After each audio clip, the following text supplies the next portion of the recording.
We turn to the phone lines, the Mercedes-Benz Vans phone line right now for our general manager friend from Arizona, Steve Keim of the Arizona Cardinals, here on the Rich Eisen Show. How you doing, Steve?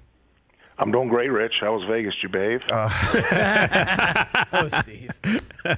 I'm back in one piece. I got that email from RG1 saying stay away from the tables, so that worked out. Everybody, I follow along. There may be an eye on Rich and Eisen, but I'm a team player. You know what I mean, Steve? That's why I'm atop your draft board again, right? I was atop your draft board again this year, correct? I mean, I think for a number of reasons. I mean, number one, obviously myself and Michael Bidd were huge fans of yours. Thank you, Steve. All you've done with Rich Run and the St. Jude's stuff, I mean, it's fantastic. I appreciate that. And the photograph that I received, I don't know who in that place decided to Photoshop me running through Cliff Kingsbury's Bond lair. But that was genius. That was fantastic that you had that up on your draft board. No question. It really did. It made it a lot of fun. And I think they should have done it without sneaker shoes on, though. Kind of like you're running through the fire pits. Or I should run like Kingsbury with no socks and like loafers, but I don't have his build, man. I don't have his build. Me either, brother. So let's get to your draft. When did Hollywood Brown first appear on your radar screen, Steve? Eric DeCosta and I have had some conversations, but I would say it really materialized the night before the draft. And just to me, Rich, it made sense for a number of reasons. Obviously, it gives us a young, dynamic receiver, 24 years old, can stretch the field vertically. He can play inside. He can play outside.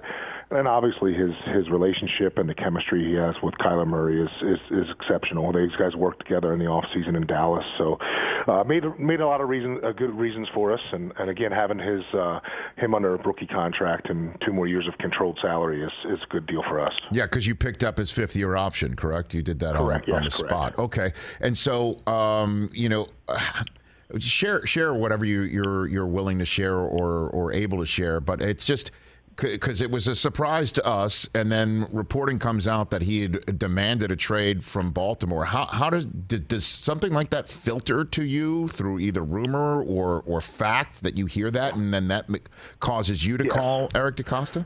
Yes, and Eric and I have had a good relationship for a number of years, so he was able to talk through it over the last couple months, and finally got to a point where it made sense for both of us. And I think in different situations, Rich, trades get done, and different times you think that somebody got the best end of it, but I think it was the best of both worlds for both teams, because I think that we got a young, dynamic receiver. He wasn't happy in that offense, and now we put him in a position where he's going to flourish. I think schematically in what we do, and all the different things that Coach Kingsbury has in store for him. So he had a great year last year, over 90 catches, 1,000 yards, and again, expect him to continue to trend in that direction. And then obviously your job is to conduct a draft, and your job is to build your roster to championship caliber.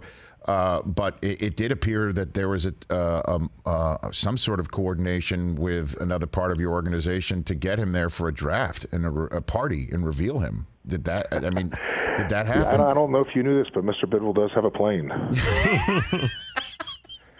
And even more interesting, he flies the plane. Yeah, that's true, right? So did he fly? Did he personally fly him? Did he personally do that? He did. He went and picked him up in Vegas. Come on. Wow. So how does that work? You tell him, hey, we got Hollywood, and then he's just like, I got it. I got the rest from here. Yeah. Is that literally what happened? Yeah. I said, can you go give him a ride? And he was like, absolutely. Take that, Jerry Jones. You ain't doing that.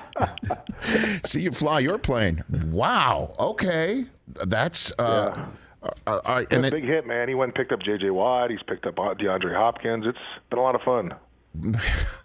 That's wild. And then how much of acquiring Hollywood Brown got, I guess, pushed up your flow chart a little bit by making Kyler Murray a happy camper, getting a number of things. We wanted to add a receiver, Rich, and I sort of anticipated the way the first round would go, and at the point where we were picking at 23, I didn't think there would be a receiver that we would be that excited about. So I couldn't talk to Kyler about this because it was between Eric and I, and it sort of kept it quiet. But immediately after the trade was announced, I had about 8 or 9 fireballs texted to me from Kyler Murray. So that's how you found out that Kyler found out about it, is that he texted you? Yeah, there were about 8 fireballs. Steve Keim here on the Rich Eisen Show. So you acquire Hollywood Brown, and you look down at your phone and you see 8 fireball emojis from Kyler Murray. So how is your relationship with Kyler and the organization's relationship with him? It's been good. It's been good. He's fun to talk to about the players throughout the draft process, free agency. I mean, he's a football junkie, so he's a guy that watches a lot of film and gets into it and always likes to voice his opinions, which I love to hear. I like to personally talk to our players about prospects because it brings to me, they look through it through a different sort of lens. You know what I mean? It's like they have a different perspective than the talent evaluators and the coaching staff.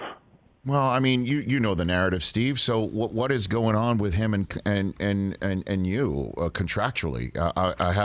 I have this piece of stationery right here on my desk I've been holding because I've never seen anything like it. What came from his agent the days before the combine. Are you guys? Where does that stand right now? You and Kyler contractually. Well, again, I would say this.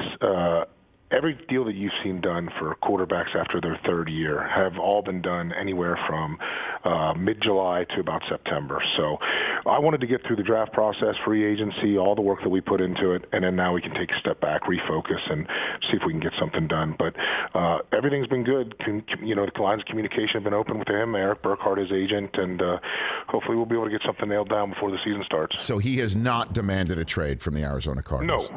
No. Nor would I trade him. Nor would you trade him. Correct. Go ahead and expound on that.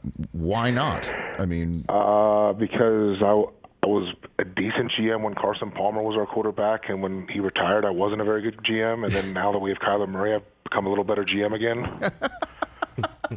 And I'm smart enough to, I think, figure out that when you got one, keep them.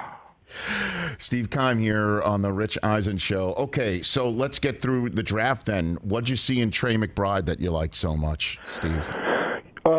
Just an extremely productive player. I mean, he, again, another player who's had, I believe, 90-some catches last year, over 1,000 yards as a receiver. I think it was like the 5th best production in college football from a tight end standpoint.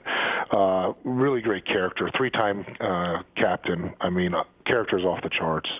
Great leader, really, really tough, can play inline, can play flexed, and again is very, very productive.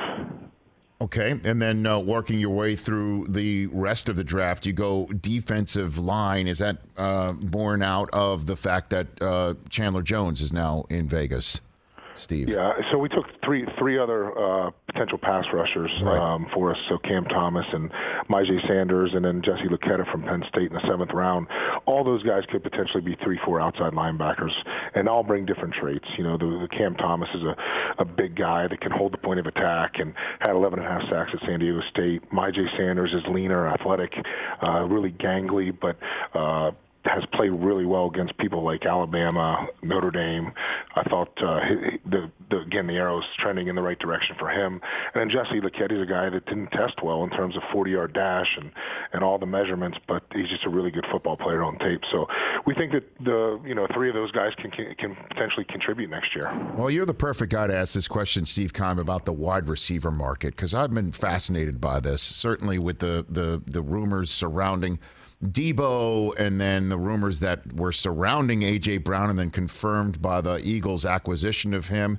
You saw the Devontae Adams trade that happened in many ways, born out of the argument as to what the DeAndre Hopkins contract really says in terms of annual salary. You acquire somebody in year 3 in this year's draft rather than go ahead and get somebody that might not be worthy of the 23rd overall pick. What is the concept about paying wide receivers? Certainly Christian Kirk cashed in a remarkable way, leaving a spot open for you. You're right in the middle of this whole conversation as to what it's like to pay receivers and value them in this year in the NFL. Steve? What do you think? And I think, again, they all come in different shapes and sizes. And the thing about Hop is we consider him a true X, which is the outside receiver, and a guy who was a number one receiver, in my humble opinion. But, you get to a point where you have a player like Christian Kirk, who was a fantastic player for us, great person, and we just couldn't handle paying two guys that type of salary. So we had to make a tough decision, and he'll obviously have a good career for the Jacksonville Jaguars. But, you can only pay so many of them. It's like that big pizza pie, and there's only so many slices that can go around, and it puts you in a tough position because that's a game-changing position on the outside, and it's become more and more valuable. So what about guys coming out of college? Do you think they're more ready-made, thus gives you more ability to draft one? Sort of, you saw what Tennessee did, right? Instead of paying one, then A.J. Brown, they send him out and they draft pretty much his exact comp coming out of Arkansas. Well, I mean, I think it's one of the positions, Rich, that you can play early and have success early on, and I don't know that it's, offensive linemen tend to struggle and don't play as well early, and there's a number of other positions that you can say that for. But I think wideouts do have a chance to come in and, really, again, from a payoff standpoint, if you take a guy high and he can contribute that early, it obviously pays huge dividends on the front end of his contract. So, all right, what now? What's in your world now? What happens now that you're done with the draft, Steve? What do you got? Well, take a deep breath here and get ready for the off-season program and probably take a look at Mr. Murray's contract. When does that happen, do you think, Steve? What do you think? Well, there's a lot of research that goes into it. I mean, we have a whole analytical team here. We got to look at the numbers, and I am definitely not the smartest guy, Rich, so I need a little help in math. No, I know that, but he clearly has a ticking clock. Sure. Do you still keep the letter that Eric Burkhardt sent out? It's a hell of a stationery, man. Do you still? I have a copy. I'll be honest with you, I didn't get through the whole thing. What, you got the gist off the top, and then you just put it down, and I'm going to get asked this at the combine. My gosh. Hey, I just said math, reading. I'm lazy, man. I got like 2 sentences in. I'm like, I'm good. Because you have no intention of trading him. Zero intention of trading this guy, right? No. Hey, man, listen, drafted Josh Rosen with the 10th pick, moved on from him, made this guy the number one pick. I mean, they'd put me in the insane asylum if I did that. I do remember that whole time, and that was one of the many times you were kind enough to call in the day after a draft and walk me through that process. And man, tough decisions, yeah. No, of course, but in other words, this is something that you're addressing this summer or between now and training camp. That is the time that you are going to actually hit this thing with Kyler and his agent. That's our intent, yes. Steve Keim, thank you for the call. Let's do this again. Always appreciate you taking time after a very busy weekend to hit this show. I greatly appreciate it. Absolutely. Thanks, my friend. You got to take care. There you go. That's Steve Keim, everybody, right here on the program. Hey, you watched all the way to the end. Thanks for that. Watch more right here.